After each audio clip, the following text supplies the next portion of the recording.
నమస్కారం. జై Telangana. First of all గత 3-4 రోజుల నుంచి గత వారం రోజులుగా జరుగుతున్న పరిణామాలు చూస్తే మనం తెలంగాణలో ఎవరిని ఇన్స్పిరేషన్ తీసుకోవాలని భయం వేస్తుంది. ఎవరైతే మేధావులు, ఎవరైతే మంచి విశ్లేషకులు, ఎవరైతే యువతకి ఒక మార్గదర్శకులు అనే వాళ్ళే ఇలా మాట్లాడుతుంటే నేను తప్పు చేశానా, వీళ్ళని ఇంకొక లెవెల్లో ఊహించుకున్నాను అనుకున్నాను. ఎందుకో కొంచెం బాధ కూడా అనిపించింది. ఈరోజు ఈ ప్రెస్ మీట్ పెట్టడానికి కారణం, ఇది ముగిద్దామా లేదా మీరు డిసైడ్ చేసుకోండి.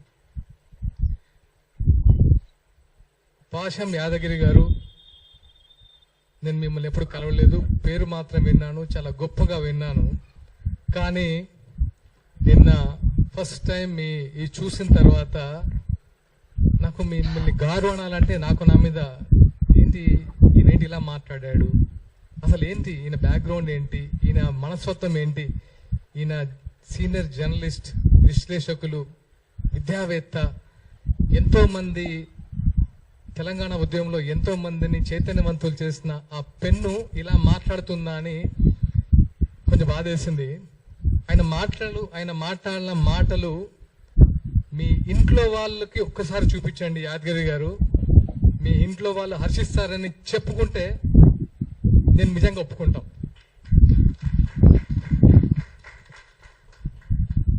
ఒక పర్సన్ పట్టుకొని మీరు ఎలాంటి మాట్లాడారో ఒకసారి మీరు మాట్లాడిన వీడియో మీరే చూసుకొని సిగ్గుపడండి. ఒక్కసారైనా సిగ్గుపడండి. ఎందుకంటే ఇంకోసారి తప్పు చేయకుండా ఉంటారు. నేను పవన్ కళ్యాణ్ గారిని అభిమానం లేకపోతే నాయకుడిగా చెప్పట్లేదు, ఒక మనిషి గురించి మాట్లాడడానికి నోరా ఇంకేమన్నా. పాషం యాదగిరి గారు, మీకు తెలిసిన మీ మిత్రులు చాలా మంది మీ గురించి గొప్పగా చెప్పేవాళ్ళు. నేను నైట్ నుంచి సర్ప్రైజ్, ఇదా ఆయన గురించి చెప్పింది. సినిమా ఆర్టిస్టులకి సిగ్గు, నీతి, న్యాయం, శీలం అసలు ఏం ఉండదా? ఏమనుకుంటున్నారు మీరు సినిమా ఆర్టిస్ట్ అంటే? ఒక్కొక్కరు జీవితాన్ని పలంగా పెట్టి ఆకలితో పస్తు నుండి ఇక్కడ సినిమా ఆర్టిస్టులు అవుతున్నారు. అదే తెలంగాణ వ్యాప్తంగా. వాళ్ళందరికీ మీరు ఇచ్చేది ఇదా? వాళ్ళ సంస్కారం లేదా? నువ్వు యావత్ సినీ లోకానికి క్షమాపణలు చెప్పకపోతే నిజంగా నీకు మనశ్శాస్త్రి లేనట్టే. కనీసం నీ మనశ్శాస్త్రికైనా చెప్పుకో తప్పు చేస్తానని. ఎలాంటి మాటలు మాట్లాడతావు?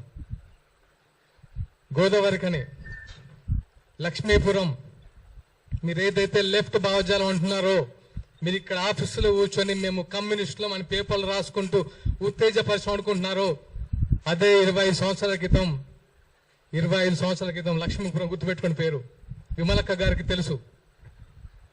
20 సంవత్సరాలు జైలు గోడల మధ్య ఫ్యామిలీని, జైలు బయట మేము.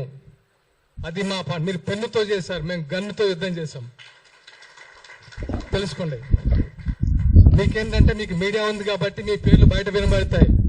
కానీ అప్పుడు మాకు మీడియా లేదు, మా గురించి రాసేవాళ్ళు లేడు, మాట్లాడేవాళ్ళు లేడు, వచ్చేవాళ్ళు లేడు. కనీసం రాజకీయ నాయకులు, పోలీసు బూట్ల చప్పుళ్ళు 24 గంటలు విని ఉలికి పడలేసే వాళ్ళం. అలాంటి ప్లేస్ నుంచి వచ్చాం. మాకు కొత్త కాదు ఇవన్నీ. మీరు ఏదో గొప్పలు అనుకుంటున్నారు. లెఫ్ట్ అంతకు మించి చేసా. ఒకసారి కావాలంటే కనుక్కోండి.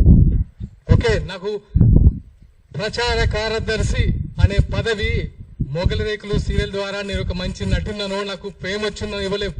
పవన్ కళ్యాణ్ గారు నా బ్యాక్గ్రౌండ్ తెలుసుకొని, నాకున్న కమిట్మెంట్ తెలుసుకొని ఇచ్చాడు. గుర్తుపెట్టుకోండి. ఇక్కడ మేము తెలంగాణ బిడ్డలమే.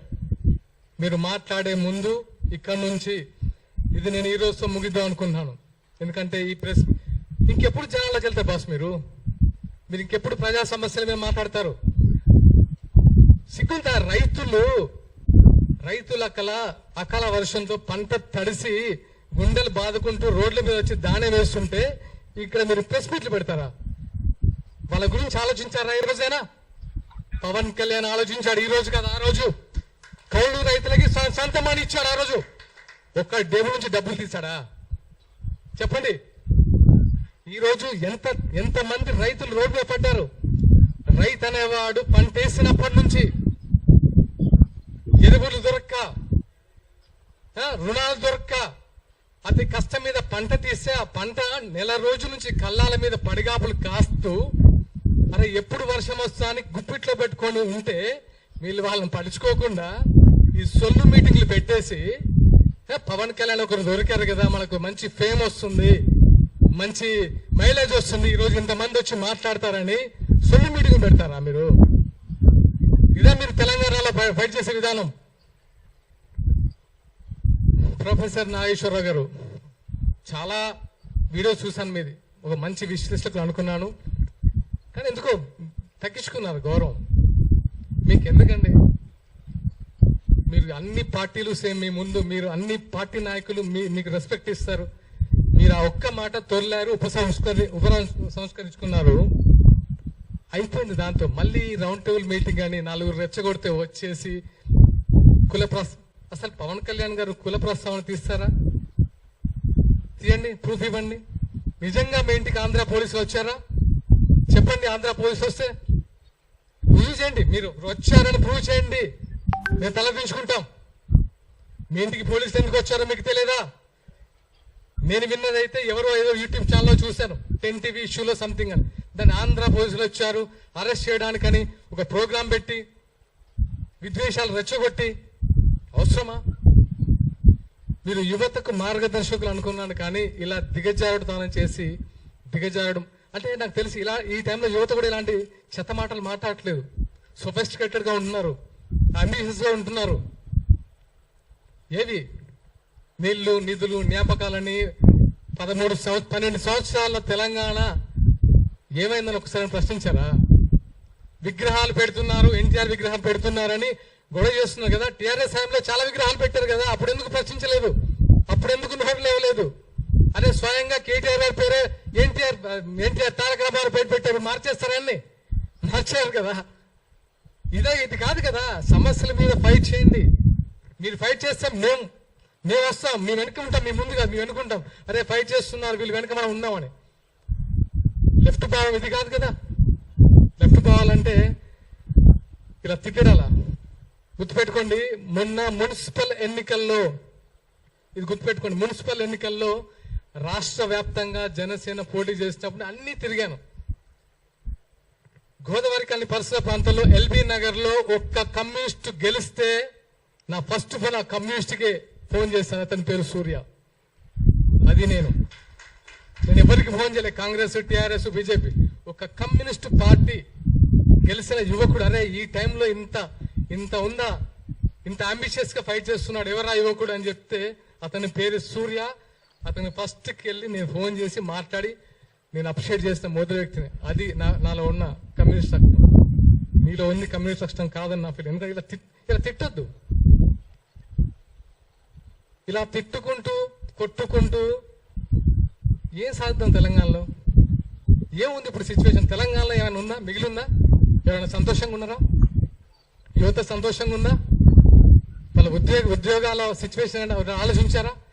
మొన్న ఆర్టీసీ కార్మికులు సూసైడ్ చేసుకుంటున్నాయి కదా, వాళ్ళ సంతోషంగా ఉన్నారా? రైతులైతే వాళ్ళ బాధ వర్ణాతీతం. ఎరువులు దొరక్క, పంట చేతికి వచ్చిన తర్వాత నీట మునిగి, రైతు బంధువులు లేక, రుణమాఫీ కాక,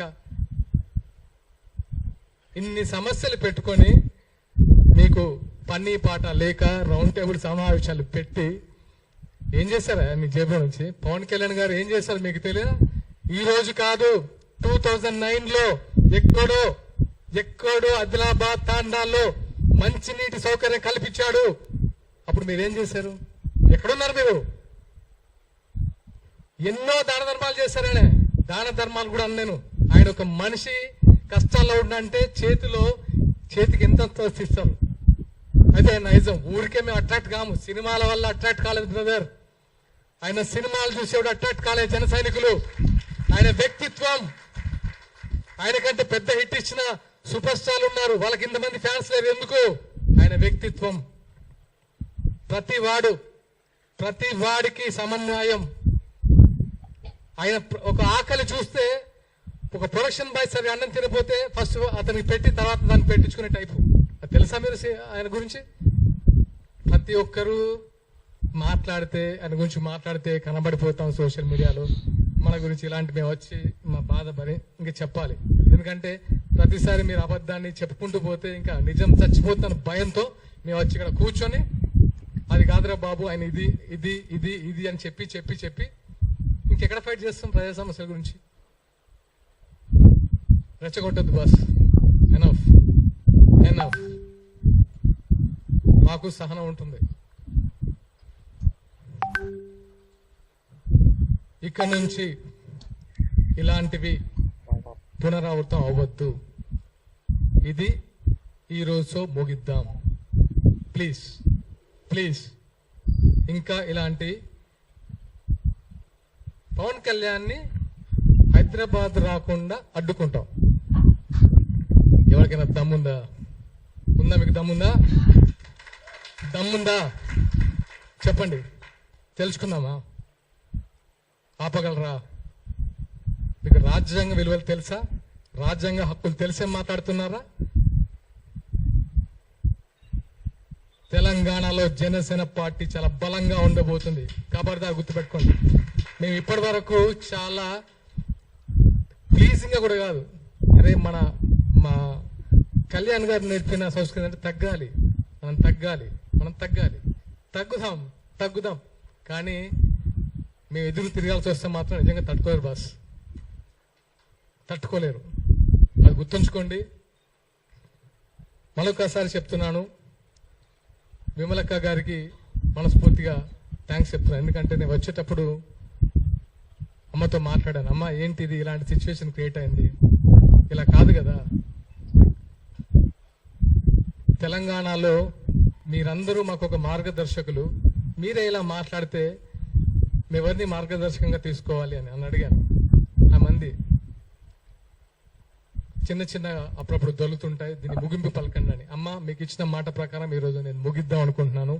మీరు కూడా దయచేసి ముగించాలని కోరుకుంటున్నాను. అండ్ ముఖ్యంగా మీడియా మిత్రులకి కృతజ్ఞతలు తెలపాలనుకుంటున్నాను. ఎందుకంటే మా భావ ప్రకటన స్వేచ్ఛ కూడా మీరు 10 మందికి చూపించినందుకు మీకు మనస్ఫూర్తిగా కృతజ్ఞతలు. అండ్ జనసేన కార్యకర్తలందరూ నొచ్చుకోకండి. ఎందుకంటే ఇప్పుడు యాదగిరి గారిని నేను కూడా మీరు అన్నట్టు మాట్లాడితే మీకు ఫ్యామిలీ ఉంది, భరించగలరా? ప్రొఫెసర్ నాగేశ్వరరావు గారిని మీరు భరించగలరా మీ ఇంట్లో వాళ్ళు? మరి పవన్ కళ్యాణ్ గారి ఫ్యామిలీ ఎన్నిసార్లు భరించాలి సార్? ఎంతమంది భరించాలి? అక్కడ ఏపీలో వాళ్ళైతే నోరు పెట్టలేని తెలిసిందేగా. ఇంకెంతకాలం భరిస్తాడు ఆయన? ఆయన కూడా సహనం ఉంటుంది కదా. ఇంకానా 3 పెళ్లిళ్ళు 2 పెళ్లిళ్ళు ఏంటి బాస్? ఇంకా ప్రపంచంలో ఎవరికి సిచ్యువేషన్స్ వల్ల అవ్వట్లేదా? ఆయన ఏమన్నా రాజ్యాంగ విరుద్ధంగా చేశారా? ఆయన ఏమన్నా హింస పెట్టారా వాళ్ళ వైఫ్స్ని? వాళ్ళే బయటకు వచ్చి ఆయన గురించి గొప్పగా చెప్తారు. మీకు వచ్చే నష్టం ఏంటి? ఇంకా చాలు.